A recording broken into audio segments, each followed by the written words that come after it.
And good morning, folks.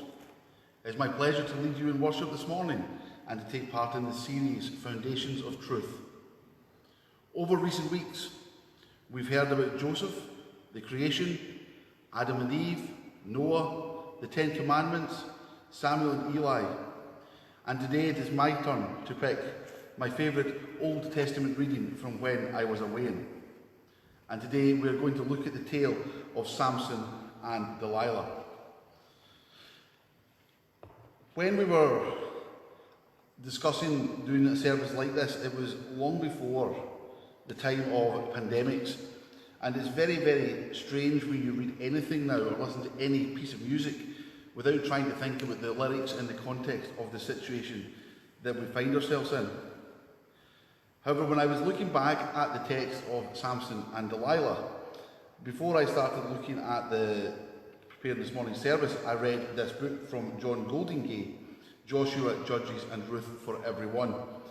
And there was one little bit that I just kept on coming back on. And I want to read that to you just now, and I want you to think about the scripture reading when we read it later on in that context. Does Delilah love him? We are not told. Her perspective is again irrelevant. What matters is the role she is forced to play. She too becomes a victim of her fellow countrymen, and as a result he becomes her victim and theirs. His hair is the last symbol of his promise to be someone dedicated to God. The lion and honey incident meant his betraying the ban on contact with anything taboo. The great banquet in chapter 14 surely meant betraying the ban on alcohol. His relationship with a Philistine woman means he loses his long hair, the permanent visible symbol of his dedication. And in the world we're living in just now, signs and symbols are so important, and that is the context on which I'm going to look at the story of Samson and Delilah today. Before we proceed, just a couple of intimations.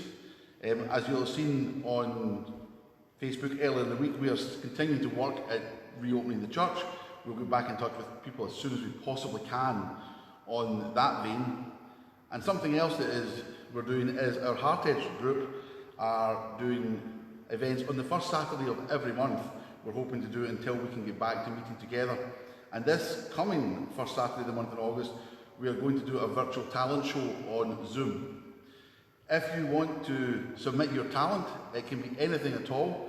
You want to send it to contact@cadzochurch.org.uk. You need to do it by next Saturday. It should be about 3 minutes long. You could be singing a song, playing an instrument, keeping uppy with the football. You could think back to the Vicar of Dibley, and you can think of Owen and his duck that blows wind. You can think of the man who did impressions of his grandparents. Anything is fair game. So please do consider 3 minute to 4 minute video. Send it to contact@cadzochurch.org.uk by next Saturday, and we'll put them all together for a talent show that anyone can watch on Saturday the 1st of August, to try and just keep the congregation together through what is a very, very difficult time. You will have heard in the press that singing in churches is not allowed at the moment, and there is equipment right in front of me that is not mine, so I don't want to spray onto it while we sing. However, John is going to play This Is the Day, which is hymn number 194 in your hymn book. So this is the day that the Lord has made. The second verse is that he rose again, and in the third verse, this is the day the Spirit came. And all the other words stay the same throughout, so it should be nice and easy for you to join in at home.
So we're reading this morning, Judges chapter 16, verses 4 to 21.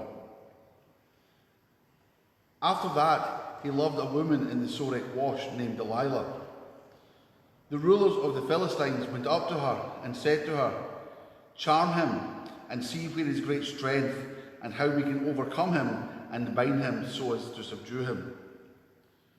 We ourselves will give you 1,100 silver each." So Delilah said to Samson, "Will you tell me where is your great strength and how you could be bound so as to subdue you?"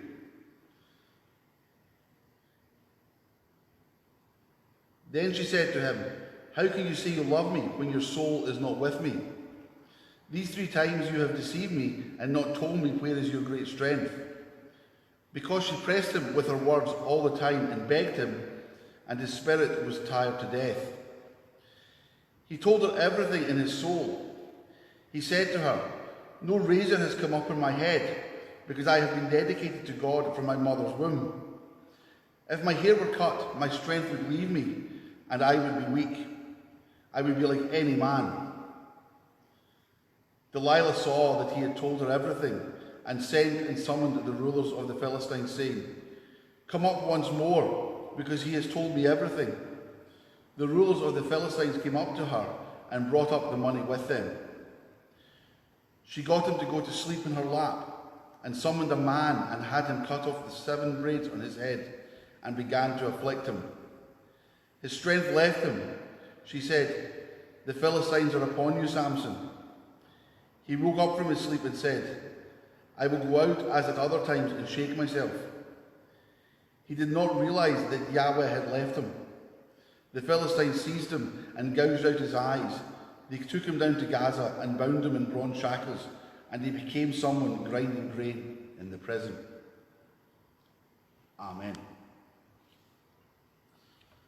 So the last time I preached here in the sanctuary was back at the start of March. And I think it is fair to say that 2020 has had its share of down moments since then. Mine was that very morning at the start of March. I was standing out at the door and my harshest critic came out of the church and said, "The next time you're preaching in there, son, there will be nobody there." And, well, as we have it, there is nobody here. Obviously a coronavirus visionary.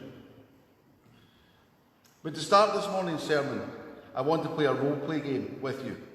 And I'd like you to pretend that you're 21. But I'd also like you to pretend that it is still today. And my question to you is, what are you going to tell your grandchildren about the year 2020? Would you talk about the year of the coronavirus pandemic?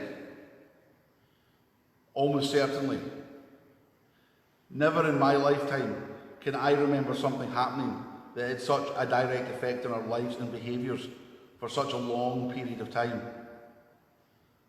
Some of you may remember the war and air raid shelters and rationing, and thankfully we haven't got anywhere near that, despite some people's best efforts with toilet roll at the start. But for those of us born in 1940 onwards, this is the year that we're going to remember. You might also talk about the year that the Black Lives Matter campaign really took off. Every now and then in America, a story about the police abusing someone or abusing their powers because the criminal or alleged criminal is black happens, and we move to the stages of demonstration. But it somehow feels different this time. Whether because the time of protest came at a time where people had been locked down for weeks and they were completely recharged and were ready to go for it, was the issue, or whether this younger generation is just more motivated, only history will tell. Or will you remember 2020 as the year that people were so desperate to go to the beach they couldn't move when they got there? Perhaps. I don't think it will be the first thing we look back on. But if you look at Bournemouth Beach on the 25th of June, or the lanes of Soho on the 4th of July, the images of crowding are ones that I'll never forget. And I also remember wearily sighing as I took it all in. Or will you talk about the year that the church was closed? The year we couldn't have a congregational lunch. The year reflections from the key took off. As long as I have lived, there has never been a Sunday without public worship in the church. Yet this is the 17th Sunday in a row that we have not met here. 17.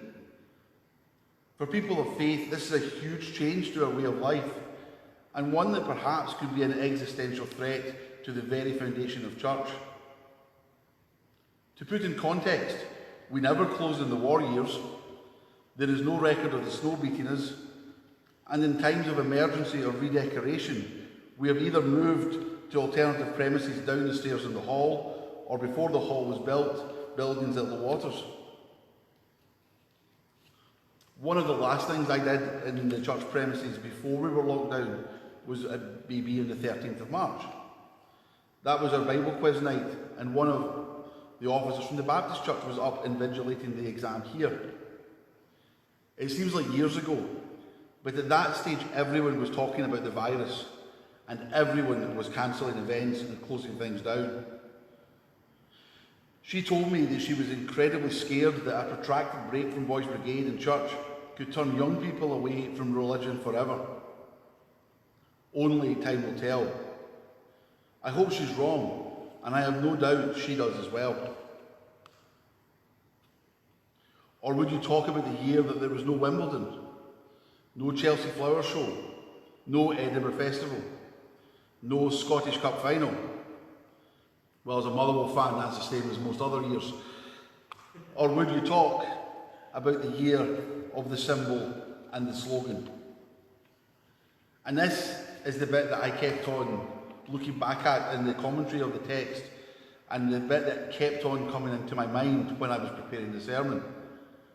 But never can I remember a year of so many new symbols and slogans ending up in front of us and their meanings being universally accepted by a population within days. For example, the NHS rainbow. If I go for a walk when I'm having my lunch in the house, if I walk around the estate, just about every single house has a rainbow in the window. The NHS heart.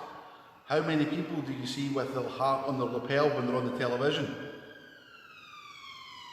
They're outside, I'll just let them pass.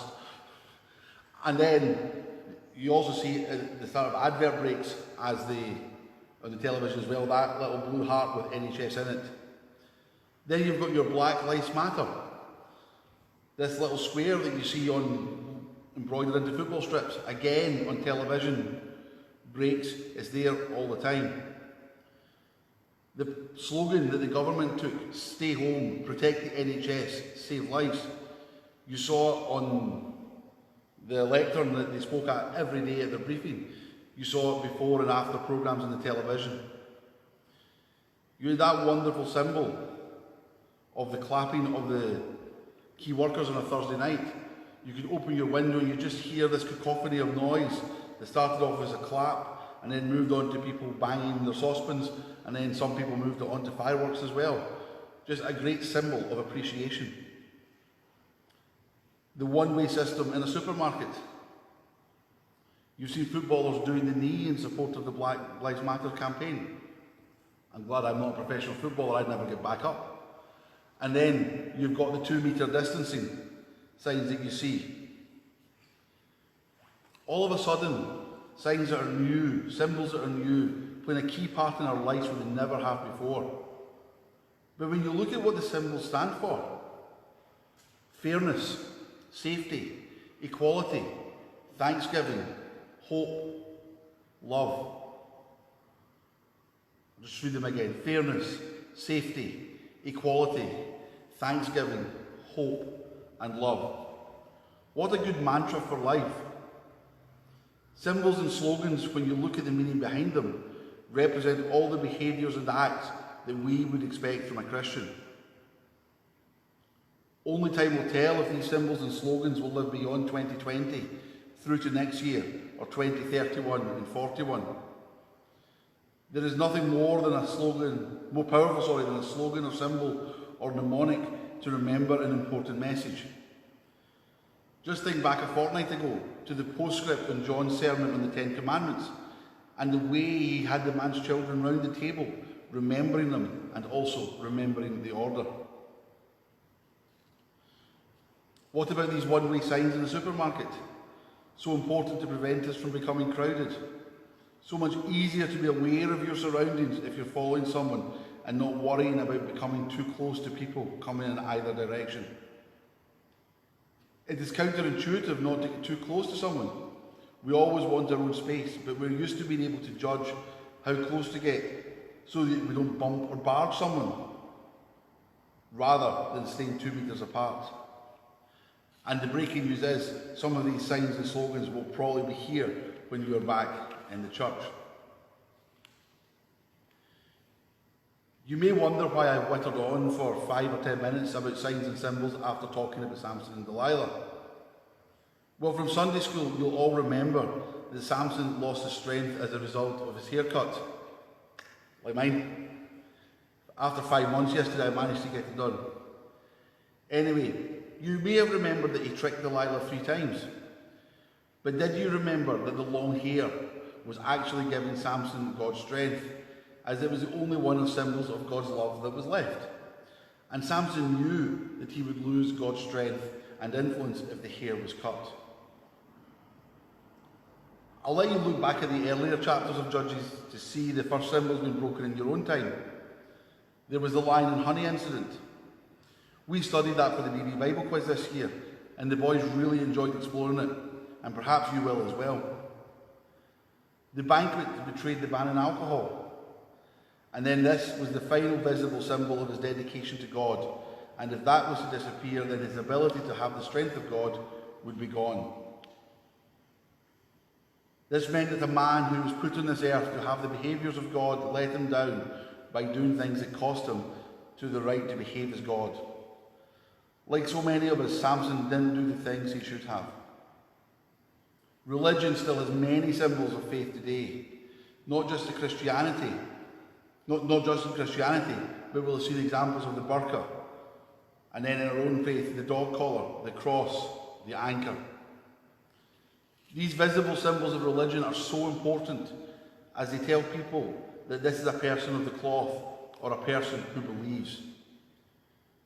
But you see, friends, we are lucky. We do not need these things to show that we are Christians. I'm standing here today without anything on me that shows me that I'm a man of faith, other than the word from my mouth and the feelings from my heart. And that is the starting point of any good Christian journey.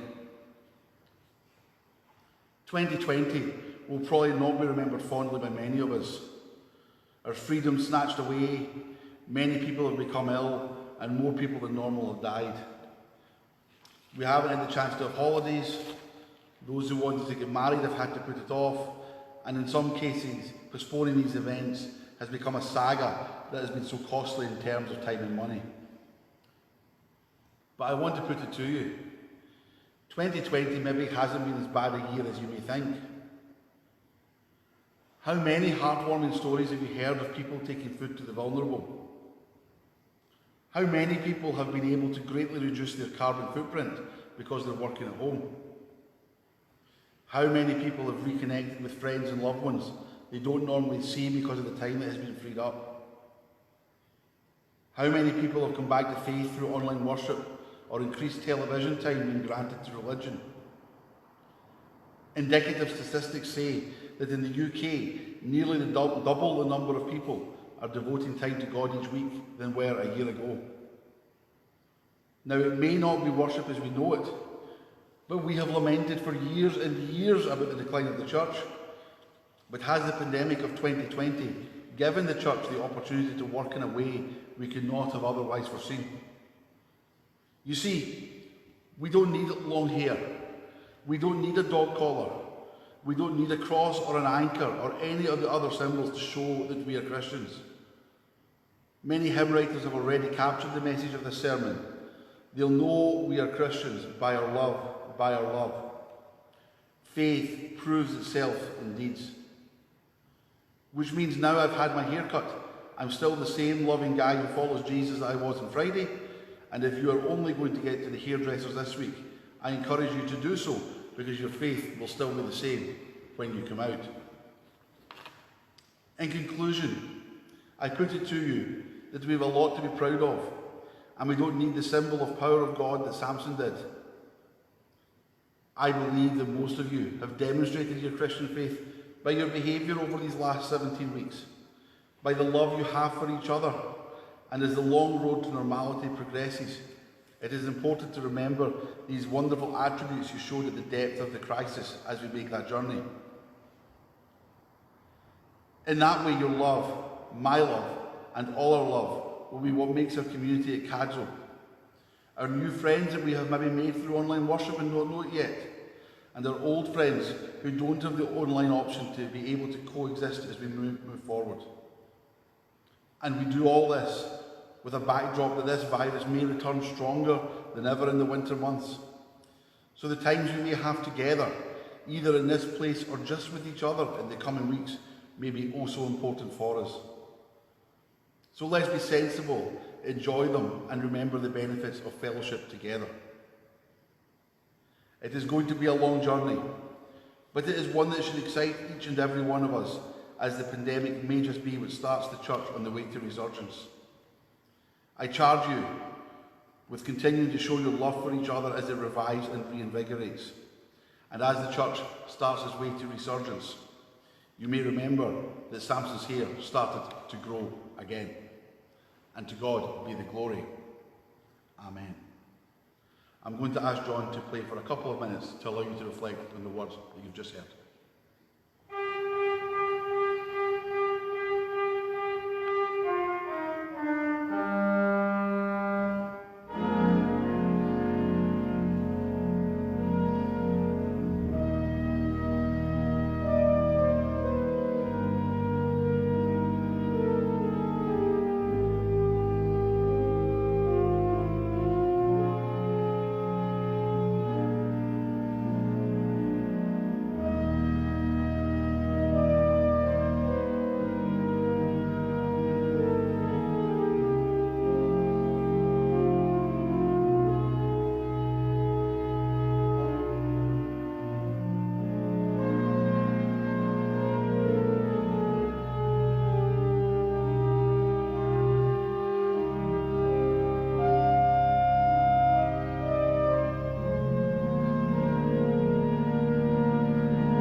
Thank you. It's at this stage of the service that we would normally ask you to give back to the Lord the tithes and your offerings. Obviously, it's not so easy to do that at the moment, but there is a PayPal link further down at Cadra's Facebook page if you want to make your donation that way. You'll also find it on the YouTube channel if you're watching there later on today. And I do thank you for the offerings that you are continuing to give during this time, and if you are giving by standing order as well, thank you for doing that, as the church still does have expenses to pay. Before our prayer this morning, I'm going to invite you to sing with Songs of God's People number 2, A New Commandment. John is going to play through it once, and then he'll play through the first 3 or 4 lines a second time, and then we will pray together after that.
Thank you for the gifts committed in spirit today and to be brought to us in the future.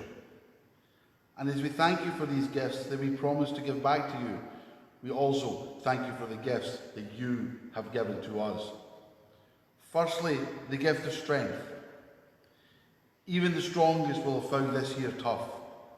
Death, bereavement, illness, lockdown, being unable to care for loved ones, being away from the church, loneliness, domestic abuse, mental health, suicides, broken relationships, just some of the harms that we have come to due to the pandemic.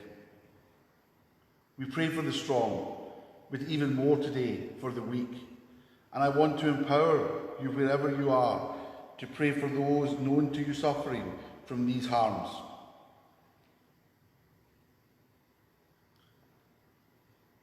I will give you a period of silence and see it as a seal from this place that the prayers are granted.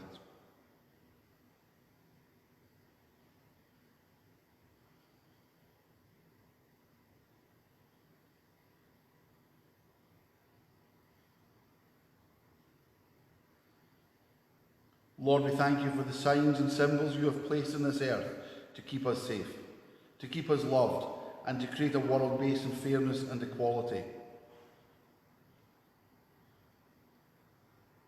Allow us to use the symbols and signs to bring a form of normality, or to that dreaded phrase, the new normal.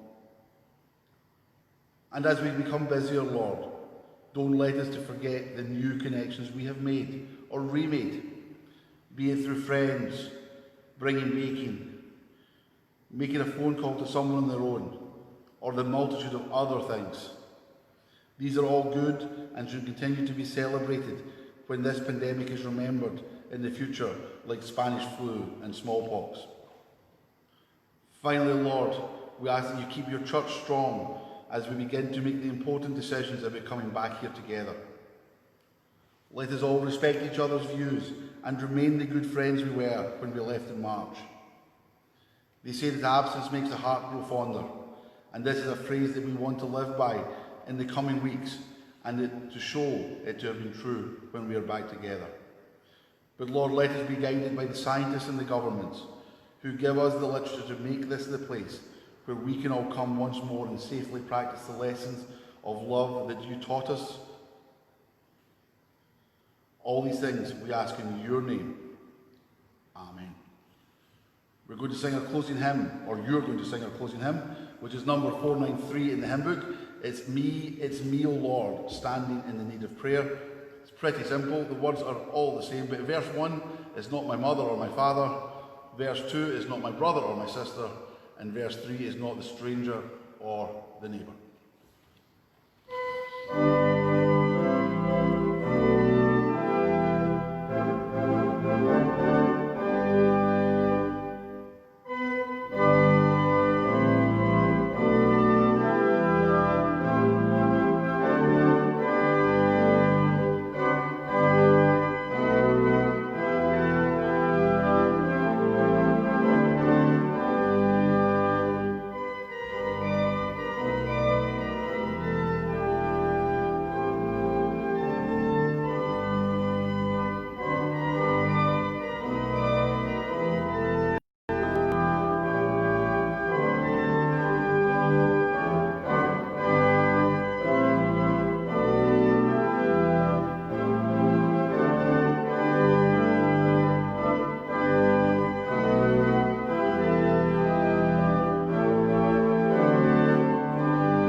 I'd like to take the opportunity to thank a few people for this morning.